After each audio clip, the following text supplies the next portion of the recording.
naman talaga yung may papakapan.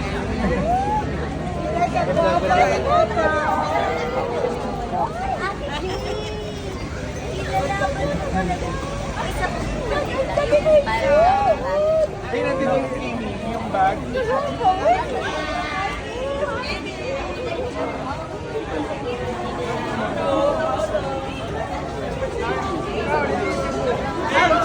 Bye.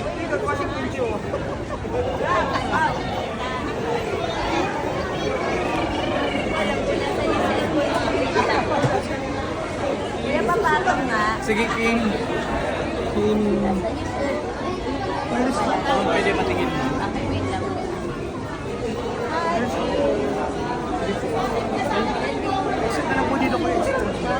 Yes, oo naman. Kasi this time around, twice lumabas ng bansa ang ASA. Tama. For the first time ata nangyari yun. And we're very excited na from England, after a month, nandito ulit kami sa Canada naman, sa ibang parte ng mundo. Wow. Ako naman, last time I was in Canada was also for ASAP. So Oh, now I'm yeah. back in, we're going back to Canada. Pero sa ibang parte naman, sa ibang parte naman ng Canada for ASAP. Saka with Kim na this time. So I'm very excited again to entertain our fellow kapamilyas here in Canada and to bring joy sa mga Pinoy. Grabe yung bulabog ng Alibay trailer, ha? Kamusta? Ano reaction nyo na nagulantan lahat, especially your fans? Actually, kami din, nagulat din. Lalo na ako. Oo. Sino yun? Sino siya? Pero exciting. Nababasa namin yung mga comments sa social media and we're very happy sa mga comments and mga ano nila. Sa growing excitement. Yes, diba? kung paano sila nagulat na, oh my gosh, ganito, ibang Kim Pao, gano'n. Right. So, we're very excited. Ilang weeks na lang, 2 weeks na lang, papalabas na siya sa Prime Video. Sana supportahan nila kami just like how they supported us with Manigulat ka sa reaction ng lahat. Ngayon, nagigets ko na yung sinasabi mo sa akin na it's really different from the past. Yes, and I'm very excited na naging mainit rin yung pagtanggap ng mga tao sa aming teaser and trailer.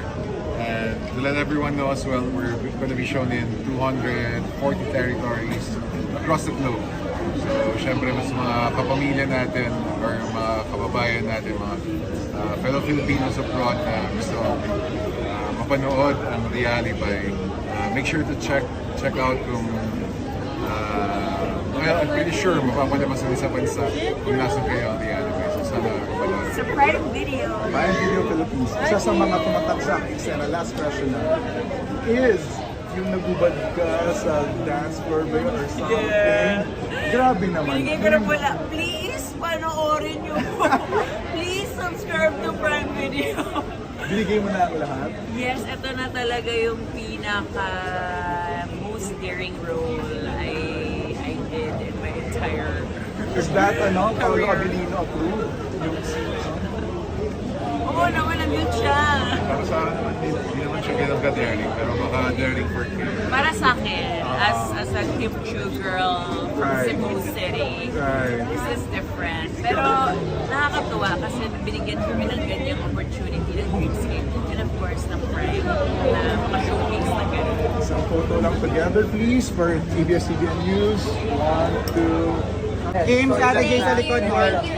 Jay, sa Parang ate... fresh ka ngayon or bagong gupit. Kimi, sa ate Jay sa likod. Parang the freshness is Bago sa'yo. here. The RUG is giving. For Asa Person. Ganda na camera mo dun. Gaano ka-excited na papunta na kayo sa Asa Person? Super excited, syempre, and na ma-meet yung mga kapamilyas natin na nandun and makapag-perform kasama sila. And ako naman, it's my second time going to Canada for ASAP again. So I'm very excited to see our fellow Filipinos and I hope mabigyan namin kayo na kahit munting kasiyahan sa araw kung kailan kami mag-perform. Yes, two shows na magkakaiba, isang tanghali, isang gabi. So susulitin namin ang stay namin at susulitin nyo kami. Message sa mga kapamilya na Asa Person. Ano po? Message daw sa mga Asa kapamilya. Hello! Hello po. Sana sa mga hindi pa nakabili ng tickets, mabili na po kayo sa tfc.com. See you there. Photo lang. More 1, 2, 3. Thank you. Salamat. Thank you, Hindi ka sasabi. Actually, gusto nila. Sobra na. Bakit tama?